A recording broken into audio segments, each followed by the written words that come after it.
Hi నమస్తే guys, welcome back to style మామ. నేను ఈరోజు రజాకర్ మూవీ అయితే చూసిన.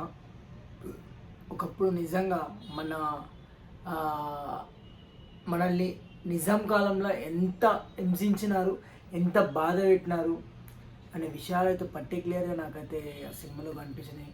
కొన్ని సిచ్యువేషన్లో కొన్ని చోట్ల బాధేసింది, కంట్ల నుంచి నీరు వచ్చింది. అరే ఇంత రాంగ్ హింసించినారు, ఒక మనిషిని ఇంతలా హింసించడం ఏంది.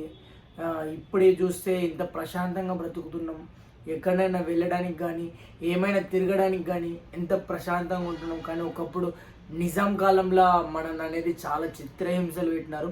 సో అది కాకుండా మెయిన్గా ఈ హైదరాబాద్ గురించి, ఈ హైదరాబాద్ని పాకిస్తాన్లో కలిపేయాలని చెప్పి పాకిస్తాన్ వాళ్ళు దీన్ని తుర్కిస్తాన్గా మార్చాలా అని అనుకున్నారు. కానీ మన గొప్ప వల్లభాయ్ పటేల్ గారు నిజంగా అంటే ఆ సిచ్యువేషన్లో కరెక్ట్ సమయంలో సైనికులను వదిలి మనల్ని కాపాడడానికి ఒక్క దెబ్బతో వాళ్ళు మన సైన్యం చేతిలో ఓడిపోవడం నిజం వాళ్ళు. మనం ఈరోజు ఇంత ప్రశాంతంగా బ్రతుకుతున్నాం. దయచేసి ఇలాంటి ప్రశాంతంగా బ్రతుకుతున్న చోట తప్పులు చేసుకుంటా కొన్ని చోట్ల కొన్ని పిచ్చి పనులు చేసుకుంటాం. మనం ఇంత ప్రశాంతంగా మనం ప్రశాంతంగా బ్రతకాలని చెప్పి ఎందరో మహనీయులు, మహావీరులు ఎన్నెన్నో కష్టాలు పడినారు. సో వాళ్ళ కష్టాలను గుర్తుపెట్టుకొని మీరు ఇలాంటి తప్పులు చేయకుండా మంచిగా మారాలని నేను మనస్ఫూర్తిగా ఈ సినిమా చూసిన తర్వాత నేనైతే చాలా బాధపడినా. అంటే ఇంత కష్టపడి మన కోసం, అందుకే మహాత్మా గాంధీ గారు ఒక మాట అన్నారు, ఎప్పుడైతే అర్ధరాత్రి ఆడది ఒంటరిగా వెళ్ళినప్పుడే నిజమైన స్వాతంత్రం వచ్చింది అని. కానీ అలాంటి రోజులు తీసుకురావాలి. ఎంతో మంది నీచుల వలన, నికృష్టుల వలన నిజంగా అంటే ఇండియాకి కూడా కొన్ని చోట్ల చెడు పదాల వలన, చెడు వాళ్ళ వలన ఇండియాకు అనేది చెడ్డ పేరు వస్తుంది. సో దయచేసి అలాంటి వాళ్ళు మీ ఒక్కరి వలన మా దేశానికి, ఉన్న మా ఇండియాకి ఎలాంటి చెడ్డ పేరు రాకూడదు. అంటే మీరు మారాలి. మీరు ఎవరైనా చెడు చేస్తున్న వాళ్ళు మంచి మనసు పెట్టుకొని మంచి వే ఆఫ్ ఎంచుకోవాలి. కొంతమంది తాగిన నిశలో పిచ్చి పనులు చేస్తున్నారు. మీరు ఏదైతే తప్పులు చేస్తారో అది ఒక్కసారి మన గురించి నిజాం కాలంలో మన ఇండియన్స్ ఎలా కష్టపడినారో దాన్ని గుర్తు తెచ్చుకొని మీరు ఏదైనా తప్పు చేస్తున్నప్పుడు కూడా మీరు ఆలోచించుకోండి. రే ఒకప్పుడు ఇంత బానిసత్వం బతికిన బ్రతుకు ఈరోజు మనం ఇంత ప్రశాంతంగా బ్రతుకుతున్నామే. మేము ఇలా ప్రశాంతంగా బ్రతకటానికి మా కోసం ఎంతోమంది మహనీయులు, మహావీరులు, ఎంతోమంది ఆకలిగొని నిరాహార దీక్షలు చేసి ఎంతోమంది చనిపోయిన వారు ఉన్నారు కదా.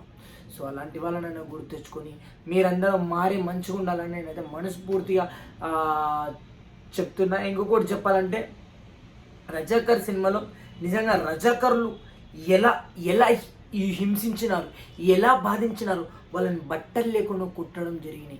సో వాళ్ళ బట్టలు లేకుండా కుట్టడం, వాళ్ళని మన తెలంగాణ సంప్రదాయ ప్రకారం ఒక పాట పాడితే ఆ పాటకు కూడా బట్టలు లేకుండా వాళ్ళని పాటలు ఆడిపించడం జరిగింది ఆ సినిమాలో.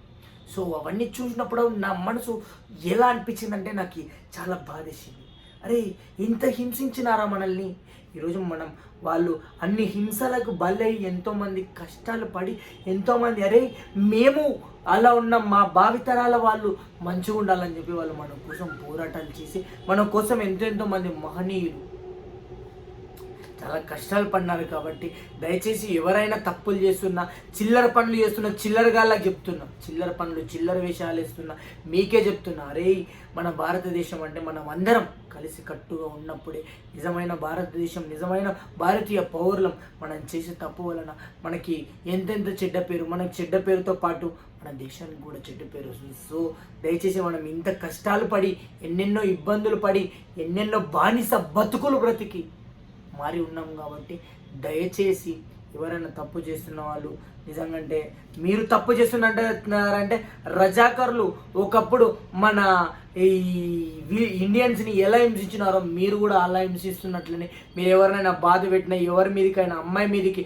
అగత్యానికి పాల్పడినా కూడా ఆ రజాకర్లు ఎలాంటి ఇబ్బందులు పెట్టినారో మీరు కూడా రజాకర్లే. మన ఇండియాలో ఉన్న రజాకర్లు అవుతారు. ఎవరైతే తప్పులు చేస్తున్నా వాళ్ళనే అంటున్నాను నేను, ఎవరినైతే అంటలేను. వాళ్ళు హిందూ కానీ ఎవరైనా కానీ, ఎనీ వన్ పీపుల్ తప్పు చేసినారంటే మీరు కూడా ఒక రజాకర్లలాగా బాధ పెట్టినట్లని నేను పర్టిక్యులర్గా చెప్పేస్తున్నా. రజాకర్లో సినిమా చూసినాక నిజంగా చాలా బాధేసిందన్న. నాకైతే మస్తు మస్తు మస్తు అంటే మస్తు బాధేసింది. ఎంతోమంది ఆ మాటలు ఇచ్చి ఈ మాటలు ఇచ్చి మోసాలు చేస్తున్నారు. మోసాలు నోటితోటి మోసాలు చేస్తున్నారు, కొంతమంది చేతులతో పాపాలు చేస్తున్నారు. సో ఇలాంటి వాళ్ళకి చెప్తున్నా, మీరు ఇలాంటి తప్పులు చేయకండి.